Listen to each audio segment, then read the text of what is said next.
is work. I don't know what to call it. Crazy people doing crazy things and me trying to help them not be crazy. Pretty much what you call it. Um, uh, in the beginning there was a word. Okay. And words, when you get commandments, you're supposed to obey words because they're right, right?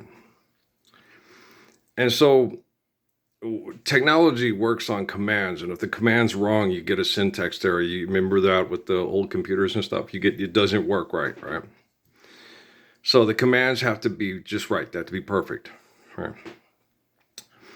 And understanding the truth and understanding natural laws, your language has to be perfect to to to have that understand. Do you see what I'm saying? To convey that understanding, that respect to that understanding, that what's necessary for proper commands. Because you hit the wrong button, there's no Red Bull give you rings and possibly cut the blue one or the red. It's nothing like that. You can't. Once you're that's it. This physical body is screwed, and you just fucked it up, right? And so, Al Rockefeller and his scientists, they didn't mean to put us in this situation. This was not something they did on purpose because they're good. This is something that happened because the Lord's Prayer was given to you on purpose because it's good. Okay. And I'm the living embodiment of the Lord's Prayer.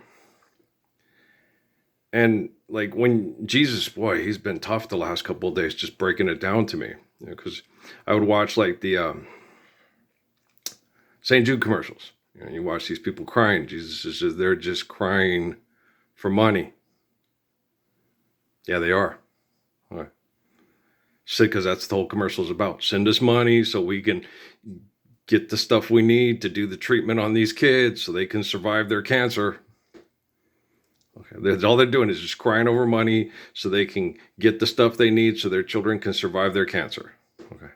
They don't give a fuck that other people's children are starving to death, migrating from Mexico, that they're born with worse birth defects than the kids on the Shriner commercials or the St. Jude's commercials here in the United States of America, right?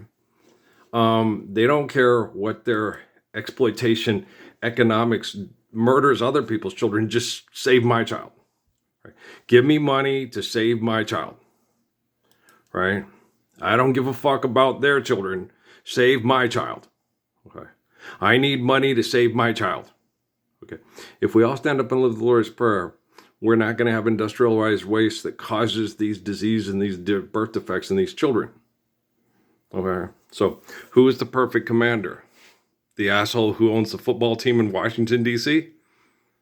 Do you understand? Okay. I told you guys, you came into this house. Okay. I'm Earl, born of Ralph and Mary. Okay, you came into this house. You came in with ill intent.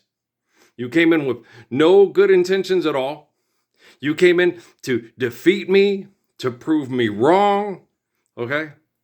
If you were part of the Mormon church, you came in because Rockefeller was screwing up the transmissions to Parsons, and Kimball,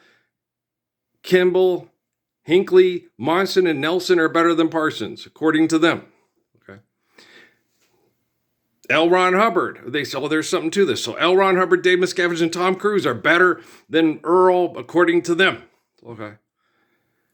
The Shah of Iran, not the Shah, the Ayatollah Khomeini and Zakir Naik are better than Parsons, according to them.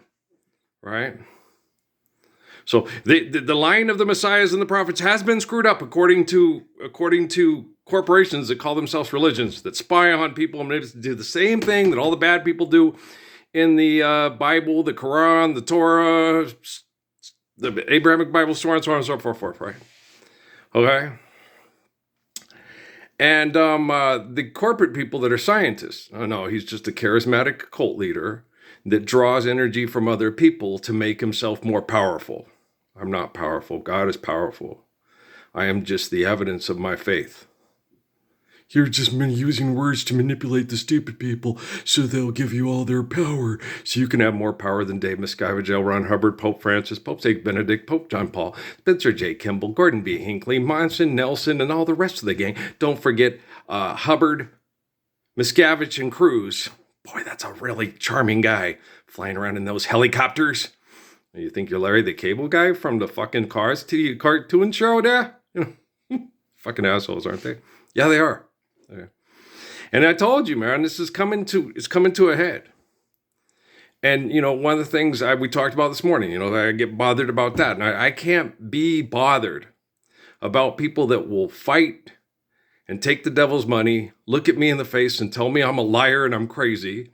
And I know with my family, it's not because they're afraid of me. I know it's because they're embarrassed. Because they understand he's right and I'm wrong. And I don't want to be wrong. And since nobody's acknowledging him and this isn't happening, he's wrong. Okay, explain that to Jesus. Jesus got up and gave us the Lord's Prayer. No one lived it. He was crucified. Then he was taken and moved to the future. God and his angel, he had his angels come move him to the future. If that's the way you want to see it. Okay. Why would he say, forgive them, Father, for they know not what they do, if he knew you were going to mutilate and murder his body? Then angels were going to come and bring it back to life and move it to the future. Why would he say, forgive them, Father, for they know what they do? Why didn't he say, everything's perfect, I'll be waiting for you in the future when you're finally living the Lord's Prayer? Why didn't he say that? Okay, because that's, you know, welcome to my world, won't you come on in? Miracles, I guess, still happen now and then. Step into my heart. Okay, I'll be waiting here with my arms unfurled. Welcome to my world, right? The Lord's Prayer is my hug. Okay. Once that's established through this technology, because of the efforts of people like myself, I don't need to hug everybody. You know, there's too many people for me to hug. It'd be exhausting. Okay, that's just selfish. Give me money for my kid. It's dying from a disease because I won't live the Lord's Prayer. I thank these people so much for giving me money for my kid so my kid doesn't die like those kids in Mexico and those babies that are opium babies in Malaysia and Indonesia so people can pay their fucking bills because you suck and I don't. Do you see what I'm saying? You better see what I'm saying. Because Jesus is really mad. Okay?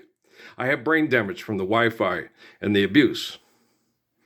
And he's in the future, and he looks at it and he tells me, you sound just like Rockefeller. No, Rockefeller's trying to sound like me. Oh, because Rockefeller sits there, yeah, I'll gladly kill over me and my grandpa's money and watch you and Jesus die, Parsons. Why don't you stand up with me, Rockefeller family? Huh? Yeah, it's not them. If you're setting up the playground that you call a playground, and it's a cesspool of genocidal pornography and insanity and murder. Okay. You're not giving them a choice because you're not choosing the right. You're choosing to be wrong. Okay. So choose the right. Stand up for the Lord's Prayer with me. Otherwise, choose to be wrong. Go in the cesspool of home invasion and pornography and manipulation of children sexually to give you Bill Clinton, Barack Obama, Joe Biden, Donald Trump, Kamala Harris, Michelle Obama, Hillary Clinton, the Clintons, okay? Ever since they killed the Kennedys, there hasn't been anybody worth anything in the White House, okay, that will stand up to stop people from being mass murdered and anything like Haile Selassie, okay? Since Haile Selassie went to the White House and they killed the Kennedys, there hasn't been a man worthy of standing up for the Lord's Prayer, okay? Hasn't been a man worthy of standing up for the Lord's Prayer. Okay.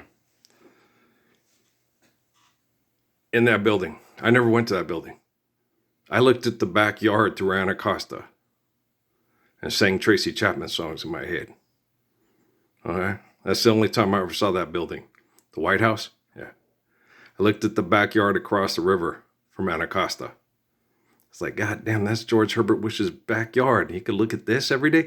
When the Russians come and the French and the English and all the people from, South America and Korea and whatever. This is the greatest nation in the whole world, the greatest republic, the greatest economy in the whole world. You can sit there and look at Anacostia. Have you ever been to Anacostia? I don't think a lot of you assholes have ever been to Anacostia. If you've been to Cabrini Green, if you've been to Bonnie Doon, North Carolina, if you've been to Roswell, if you've been to, do you understand? Espanola, been to parts of El Paso, down where my grandma lives and everything like that. You've been to Anacostia, right? Where grandma used to live, right? So, or the apartment complex across from Southwest Airlines when I worked there. All right. Okay, guys. I love you very much. We're gonna keep this up. Let's get this loaded. I'm not looking for any help from any of you that I asked to show up yesterday, because you didn't. I'll do it my own damn self. I'll correct your technology. It's becoming our technology, like Blaise Pascal. If you understand I love you, send me some love to get through this so we can all live the Lord's Prayer together. If you don't understand I love you, you're probably never going to, so go fuck yourself till you can't walk. And then try to stem cell research yourself and try it again. First you don't succeed, pick yourself up and try again. I'm just being facetious. Patrick likes that song. Yeah, I like it too. But I'll see you later. But it's just a limerick for money, and I ain't crying for money. Okay? I don't cry anymore at all. I just focus on the Lord's Prayer for the children to cut down a lot of that crying for money. Oh yeah, because I love you. All right, peace out.